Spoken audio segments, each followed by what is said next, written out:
Kia ora. Welcome to episode 47 of the SWNZ Podcast, the podcast for New Zealand Star Wars fans. My name is Matt. And my name is Christy. It was another great week for news from a galaxy far, far away, so let's jump in and talk Star Wars.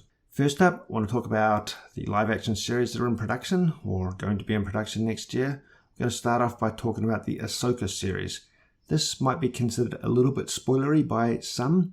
We're going to talk about some news relating to an actor that is going to be involved, and by direct extension a character that one way or another may be involved. So skip forward about a minute if you want to stay completely clean from these spoilers, or this information has been all over the internet in the past week and we just want to just unpack it a little bit. So the Ahsoka series hasn't started production just yet. It's presumed to start filming after season 3 of The Mandalorian finishes filming in about March, April of 2022.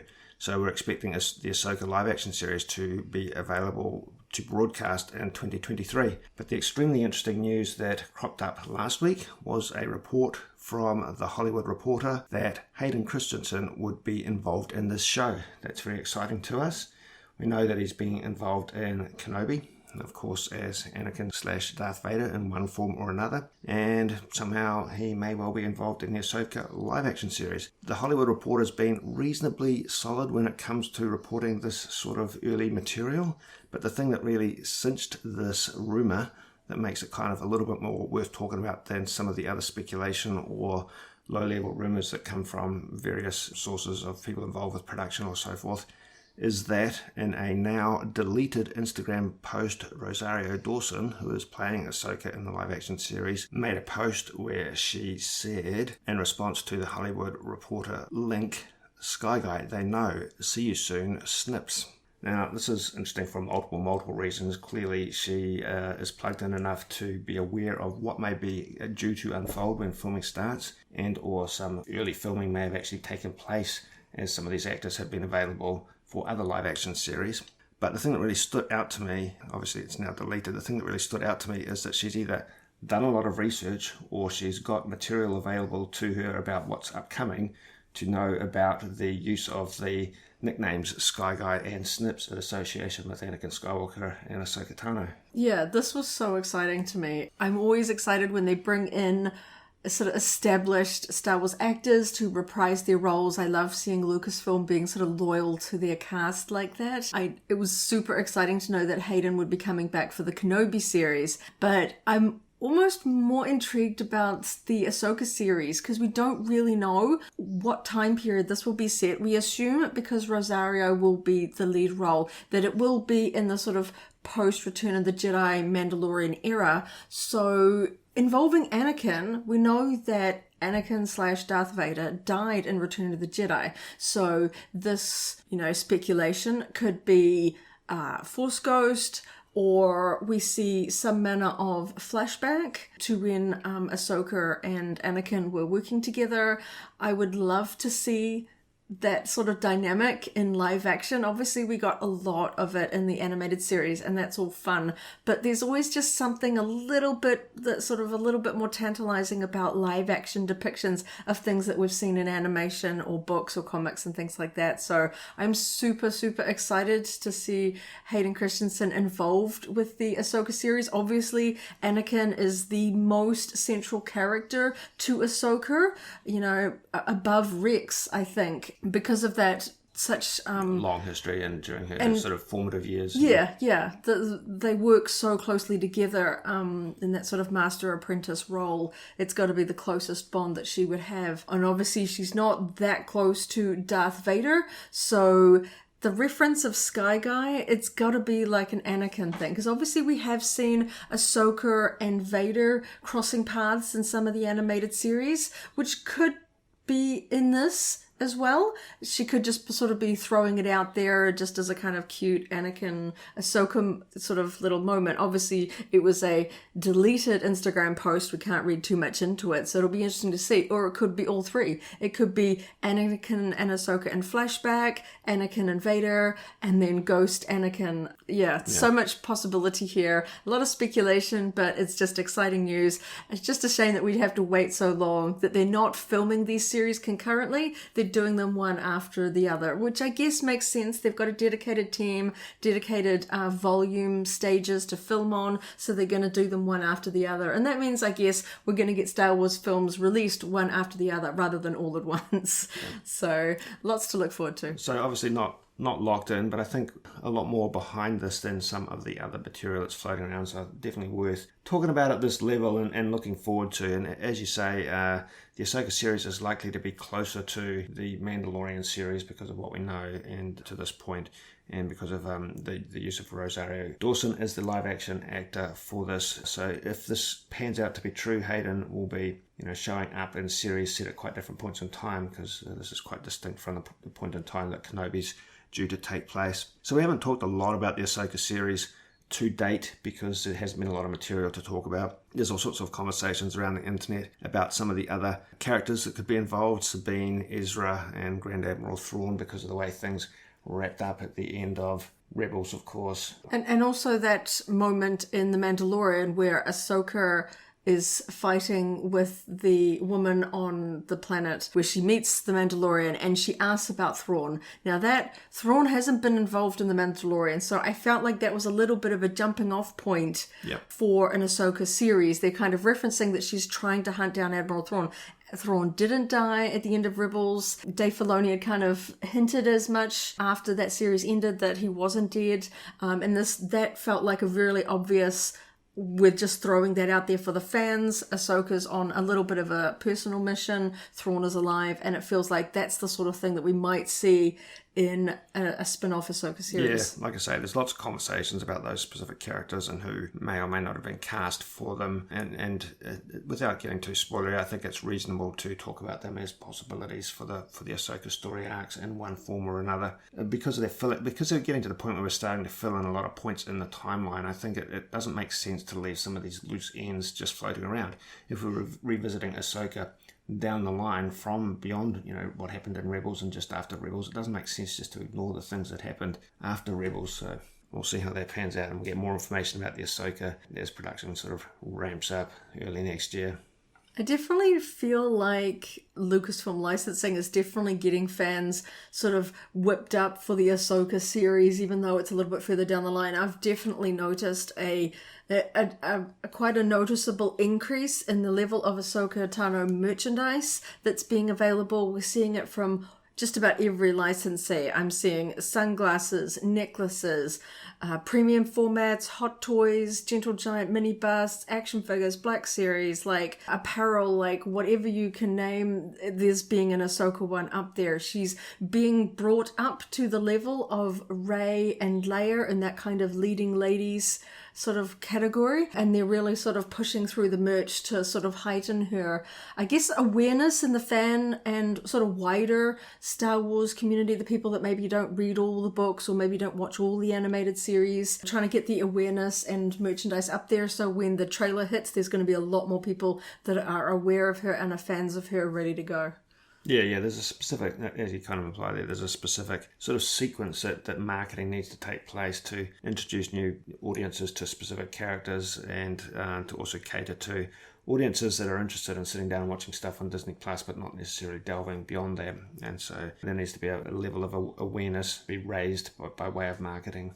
Just as a side note, it will be interesting to see, we won't know for some time, to what extent will they really explain the Ahsoka character in the live-action series? Because if you're a casual Star Wars fan that's watched the movies, Ahsoka's never mentioned in here anywhere. She doesn't feature in episode 2 and 3, and she's kind of in that little bit in the middle, which is obviously covered in the animated series. But sitting down and watching all the animated shows, that's quite a feat for the average person to do and sit down. And so I feel like whether they'll use like an episode or two to get sort of the audience up to speed. With the Mando, who was a completely new character, we didn't really need to be, explained who he was and this massive backstory. So it'll be interesting to see, because obviously the Kenobi series, the Andor series, they already have movies that kind of set up who they are. It's a one and done sort of, you don't really need too much explanation about Cassian. Obi-Wan's obviously fully a central character. You can't miss Obi-Wan if you've watched some of the movies. So it'll be really interesting to see how they really set up the Ahsoka series. Yeah, and and we're going to talk about this very shortly, but they've got almost the opposite problem with Boba Fett, is that he does show up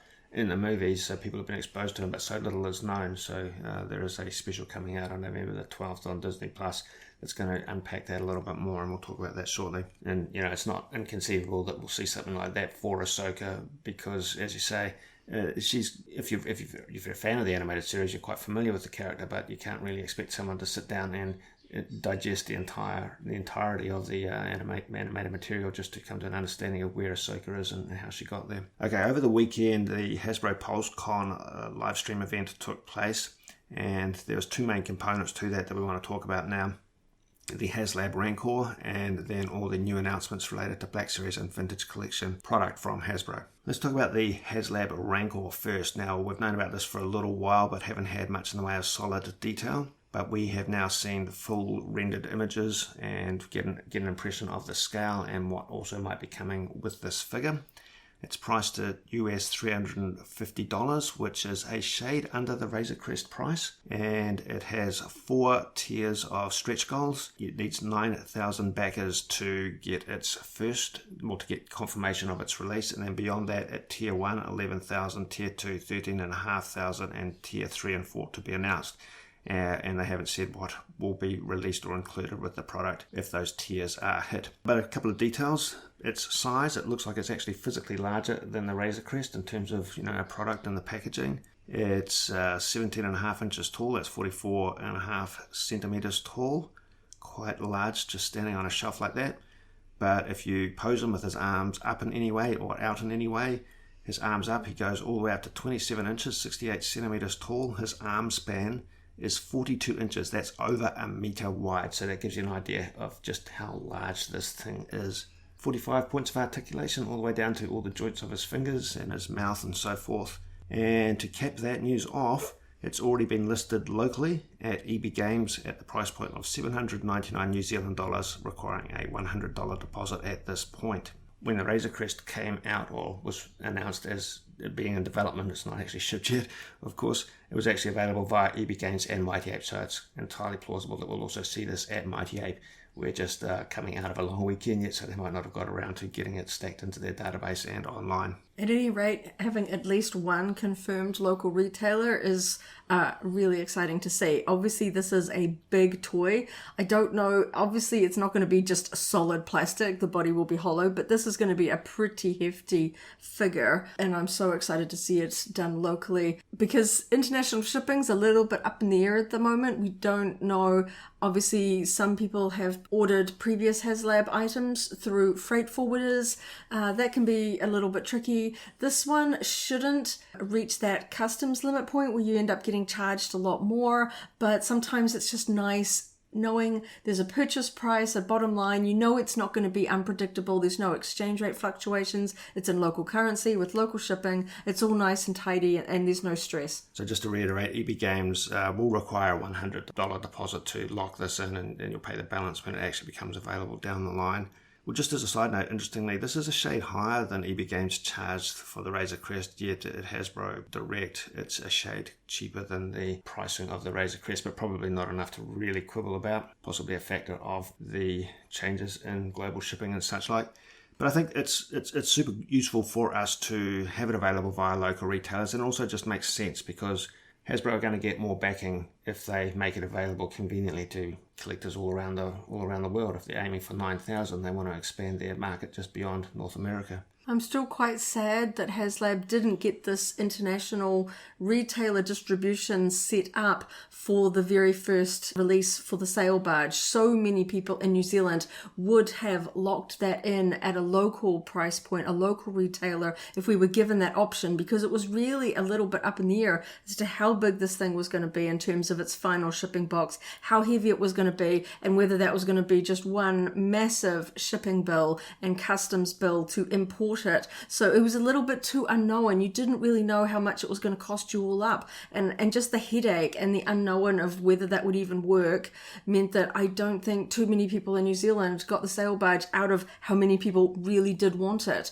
So I'm glad that at least for the Razor Crest and the Rancor, and hopefully all future HasLab Star Wars releases, we will get at least a local retailer that's jumping on board, because there's a good population of Star Wars collectors in New Zealand, and we don't want to see cool product being sort of locked away in the US where we can't get a hold of it. And this pre-order system actually should make it reasonable for retailers in New Zealand to actually handle it, because they close their pre-orders before they have to commit to Hasbro. So they know the numbers that they should be dealing with. They don't need to commit necessarily in advance, so it should be reasonably manageable. And yeah, it was a real shame that we missed out on the sale barge locally because of the inconvenience of trying to get it internationally. But yeah, hopefully that's just the way things are going to pan out, because we've seen it with other non-Star Wars stuff locally as well that's been made available, and hopefully that will also continue, because if you're a non-Star Wars collector, there's some interesting HasLab products as well. We know the likes of EB Games in their physical stores and online, and Mighty Ape, they do import some of the big, hefty items like premium formats and big one-to-one replicas. I'm really curious when the Razor Crest is finally arrived in New Zealand, whether we will actually see it in stock just to purchase outright, They may have or pumped up their numbers to get some in stores. or whether we see like a really big box sitting at an EB Games store. It'll be really interesting to see whether they just bet on that. Yeah. Because I did see retailers at Celebration with the sale barge just sitting there with amongst all their other stock, that a lot of people did just buy one for themselves and then one for their store, or retailers that just thought, yep, this is going to be a sought after item, let's just buy a few and put it on the shelf later. So it'll be interesting to see whether we see it just in stock or only the pre-orders being brought into the country. The only thing that's mildly interesting about this that sort of cropped up over the weekend is that they made this announcement and they opened it up for pre-order at the same time as other non-Star Wars HasLab products, which might leave a couple of fans, if you're a fan of more than one franchise, having to make some hard decisions. For fans of G.I. Joe and G.I. Joe action figures, they announced a HasLab really large-scale fighter jet at a similar sort of price point to the Rancor. And, you know, a lot of fans out there are also fans of G.I. Joe, aiming for two sets of fans who may actually overlap and may be forced to make a choice. And they also teased upcoming one-to-one scale Ghostbusters Proton Pack, which wasn't opened up at the same time. But again, these big price point items, you've got to be careful how you pace them in terms of releasing them to the audience. For some collectors, a big purchase like this is like your big one thing for the year. You don't really have wiggle room to do that, because it might eat up your sort of collectible budget, and you still want to get all the regular figures, all the regular things that come out that year. So it is a little bit of a squeeze. That's a little bit of a shame to see. I am glad that Hasbro is using this system to create bigger, expensive things that aren't really for the kid toy market. These things aren't going to be seen on warehouse shelves. But at the same point, yeah, sometimes some of these high price points, particularly with the sort of world economic climate we have at the moment, it's a bit ask to put out so many sort of big, expensive toys all at once. Yeah, but on that note, let's talk about the other announcements that they made at Hasbro Pulse Con, starting off with the Black Series figures. We've got a Mandalorian build-up pack with Din Djarin and Grogu and a spider from Season 2 of The Mandalorian. This is the third sort of Mandalorian build-up pack. It's a deluxe scale box where you get both the Mandalorian and Baby Yoda in the pack. They've all been set in slightly different scenarios. There's an original version, there's a version from the Mudhorn scene, and now there's a spider scene. We've got Mayfeld in Trooper disguise from the planet Morak from Season 2 of The Mandalorian. We've got Boba Fett as first seen on Tython with the soft goods from The Mandalorian. So this is Temuera Morrison in his black robe and gaffy stick, which I'm super looking forward to. I expect by the end of next year we'll have quite a few Boba Fett action figures in our collection. Cobb Vanth deluxe figure from The Mandalorian. I saw a lot of excitement about this. It's being billed as a deluxe figure, so it's going to come at the deluxe price point. I'll talk about that shortly. It is available locally in New Zealand. But this is such a good figure and such a character that I actually really quite like. So unfortunately, despite the slightly higher price point, it's very tempting. So he's got a removable helmet and backpack accessories and so forth. Interestingly, there are 3 boxed sets that are tying into the Galaxy's Edge at the Disney parks in America. 3 boxed packs. The first one is called an Imperial pack. It comes with Hux, a First Order AT-AT driver, an R5 droid, and a mouse droid. They're going to be available physically at Galaxy's Edge and Shop Disney. There's 3 packs. I'm not sure if we'll see them locally at retailers, but we may be able to hunt them down one way or another. This first Imperial one's quite cool. The AT-AT driver is the first time I've seen a interpreted First Order version of an AT-AT driver, but of course they've got AT-AT walkers in the Rise of Resistance ride at the Disney parks, so This AT-AT driver looks very much like the face of a First Order Stormtrooper, and the rest of them looks pretty much like an original trilogy AT-AT driver, but it works quite well. It's quite a cool mix. Also in the Galaxy's Edge bundle packs, we've got a droid pack with a tiny Babu Frick, a red BB unit, a K-Series Imperial droid. This one is K7R1, so it's like K2SO but with different paint apps. A pit droid and a battle droid. And a Galaxy's Edge creature pack, which is a little bit smaller in size than the other ones with large scale figures or full height figures. And this includes a bundle of creatures like Porgs and Minox. Finally, in the Black Series line, we have a Leia Organa FX Elite lightsaber from Star Wars The Rise of Skywalker. This is a very cool addition to the line. All of these Force FX sabers have removable blades of late, and they also come with very cool lightsaber stands. But the really positive, fantastic, interesting thing about this one is that, as you may recall, the design of Leia's lightsaber in The Rise of Skywalker has the very narrow neck, kind of like Obi-Wan Kenobi in the original trilogy, and it's very hard to insert a blade into this, but this product, this version from Hasbro, has two interchangeable emitters so that you can have it on display without the blade with a correct, very thin lightsaber neck, and it looks very cool because of that. Yeah, I was always a little bit on the fence about whether I would want to see a licensed version for this reason. Previous licensed versions of Luke's Return of the Jedi green lightsaber, it's always out of scale because the neck is so much wider to fit that big light up blade into the emitter. So I was always like, when I love Leia's saber, but I knew it would suffer that same problem when trying to make a licensed version. So when I saw pictures of this on its little display stand, I was like, that's got a narrow neck. How are they doing that? And then subsequent pictures with the blade, it had a wider neck. So I'm like, they're actually finding a way to please the fans that want a light up blade or sort of an accurate hilt to display and not having to choose one or the other. So I'm super excited that they're adding her to the lineup of lightsabers. It was such a distinctive one. It had a prominent role in that movie. So I'm super glad that Leia is getting her lightsaber added to this line. And like I say, these come with the new style of stands that the FX lightsabers are coming with. It lets you display the sabers in a vertical position, so they actually stack quite nicely on a shelf, and they'll look extremely good together. I think that's a much more space efficient and a very aesthetic way to display lightsabers. So it's all of the more recent FX lightsabers come with that sort of stand, and they'll look really good on the shelf if you just want to display them as hilts. And rounding out the Black Series announcements, they talked about pipeline reveals. In the Black Series 6-inch scale, we can expect at some point in the future a Figrin Dan, so Modal Node's Bith from the original Star Wars A New Hope Cantina scene, a Princess Leia Ewok Celebration version, security droid from The Mandalorian, I think that's a Republic security droid, and a Force FX Elite Darth Vader lightsaber.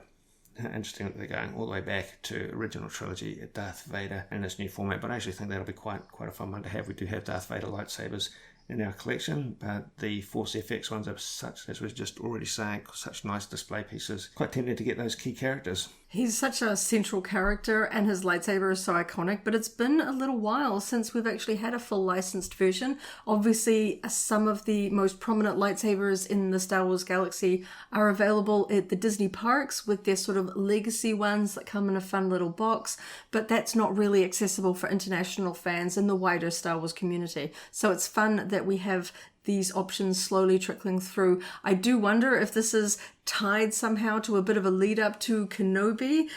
We know that there might be some sort of Vader element there because this is a pipeline reveal. It won't be out until next year, so you've got a very good point there. So it could be interesting that they could be sort of trying to, because it's been a while since we've had a full Vader moment in official Star Wars content, so they might be sort of really trying to sort of hype up the big reveal, because we don't know how it's going to happen. We don't know how much, how little, but you know, this is going to be the opportune moment to really milk a bit of a return of Darth Vader, you know, Hayden putting the armor and helmet back on, or however they put it in there. But yeah, I wouldn't be surprised if we see an Obi-Wan down the line. We were just talking about how they're doing variant emitters to have a display version, and of course Obi-Wan's original trilogy lightsaber has that narrow neck that they haven't been able to do in a bladed version very well up until now. So, yeah, that's a very, very good discussion point. Obviously, there are so many iconic lightsabers in Star Wars, but Obi-Wan's has always had a sort of a fond spot in my heart, but it suffers from that sort of narrow emitter style. So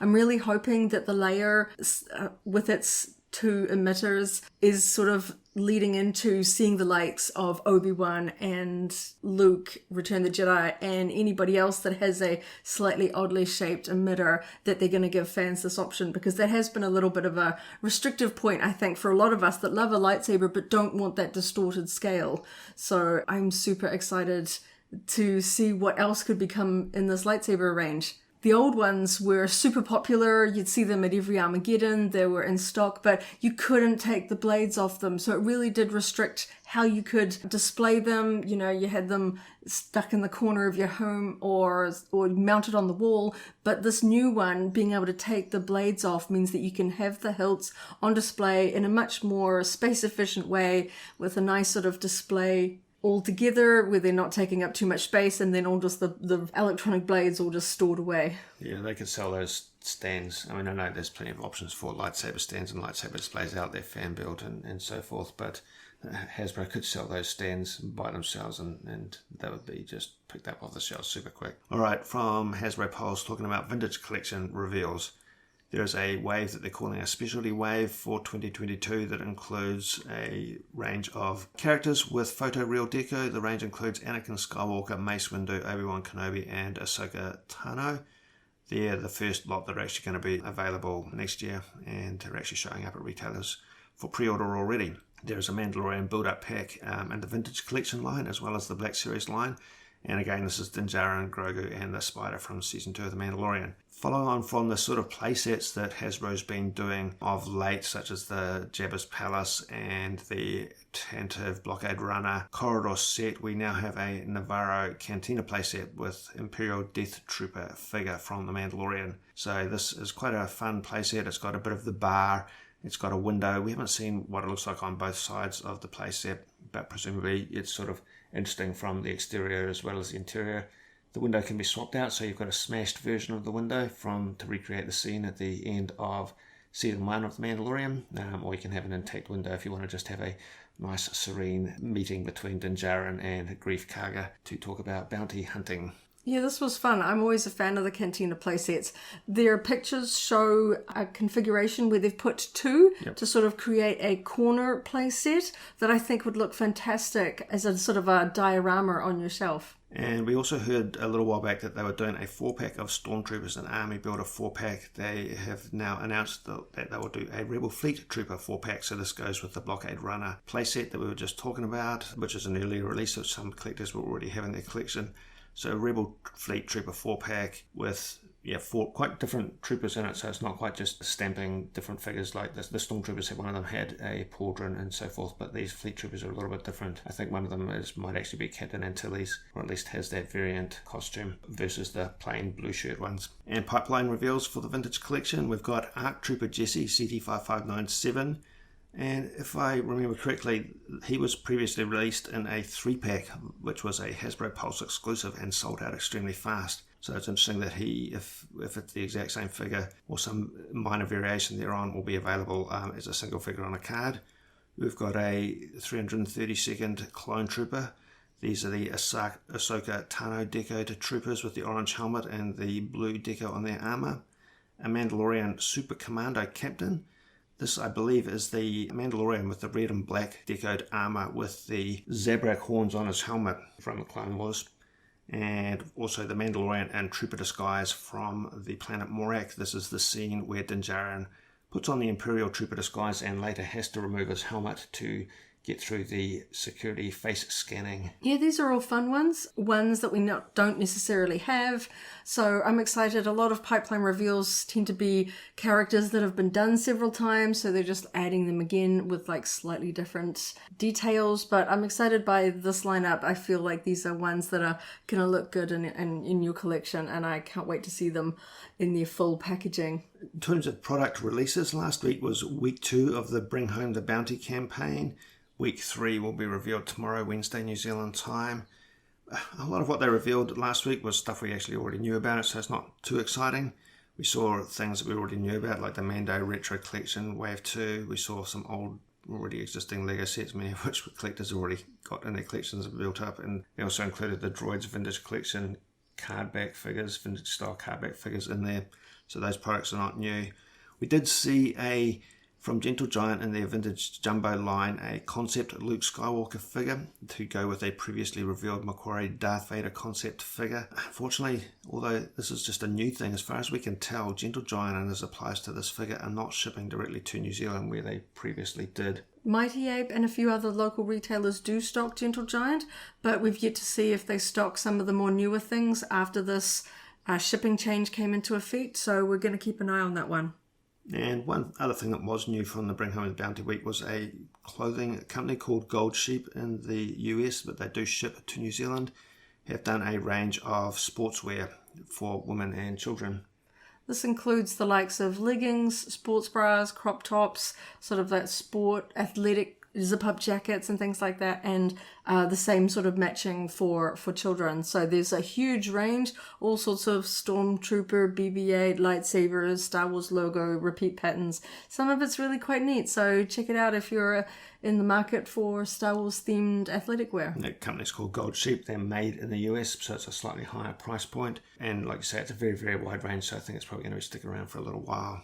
Alright, still on the topic of general news, during the past week we knew about a Boba Fett special that was coming up on Disney Plus for Disney Plus Day, which takes place on November the 12th, the Friday, in just over a couple of weeks' time. We knew that this Boba Fett special was coming out, but in a teaser trailer for Disney Plus Day, we saw some actual screen caps, and a title was revealed that gives us a little bit more information about this Boba Fett special. I'm quite looking forward to it. It's called Under the Helmet, The Legacy of Boba Fett.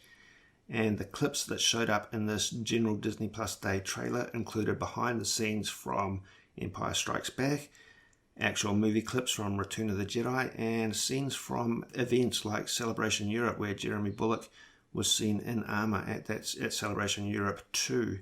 So we get a feel for the sort of mix of content that's going to be taken into account in this Boba Fett special. They're going to be talking about Boba Fett as a character, but also the people that have contributed to the character and what's gone on behind the scenes as a bit of an intro, presumably to his leading role in the book of Boba Fett. No hint yet as to the runtime on this, but I would assume at least, I'm hoping for at least sort of 45 minutes, you know, like a reasonable sort of feature, sort of mini documentary length. So that'll be fun to watch and talk about in a couple of weeks' time. And just rounding out the general news, a new LEGO Star Wars game called LEGO Star Wars Castaways will be coming to Apple Arcade on November the 19th. Now, Apple Arcade is a subscription service that's available on iPhones, iPads, Macs, and Apple TV. I think in the US it costs about $5 a month. Described as a first online social action adventure LEGO Star Wars game. So it will actually be a game where you interact with other players in real time. Locally in New Zealand, Apple Arcade is available for $8.99 a month. If you are new, then you can get 1 month for free. So if you wait until the Star Wars game is available, then you could try it for a month and see whether you like the game, whether it's worth subscribing to the whole thing. Apple Arcade comes with more than 180 games for that one subscription. There are other ones. There is a LEGO Star Wars Battles already in there. So there's going to be a little bit of a range for you to look at. There's lots of other franchises. I know there's a Star Trek game in there. So it'll be fun to see what this game is like on release, and it might entice a few of us to sign up. Okay, so we talked about a lot of new products revealed at the Hasbro Pulse Con and implied that a few are available for pre-order locally. So far, Pop Guardian is the first to have these all up for pre-order. They're actually quite good at getting things listed on their website fairly promptly, popguardian.co.nz. They have the Black Series Cobbvanth Deluxe figure, $60 locally. Black Series Layer Organic FX Elite Lightsaber, $475 is the local price on that. And the Vintage Collection, Ahsoka, Anakin, Mace, and Obi-Wan are $30 each locally. We probably will see these from other retailers, But if you want to lock your pre-orders in straight away, get those from popguardian.co.nz and use the code SWNZ5 at checkout to get an extra 5% discount on Star Wars products. A couple of other local new products caught our attention over the past week. From the warehouse, there is a Grogu aka Baby Yoda kids beach towel priced at only $15. That's a pretty good price and maybe of interest to the younger Star Wars fans as we move into summer.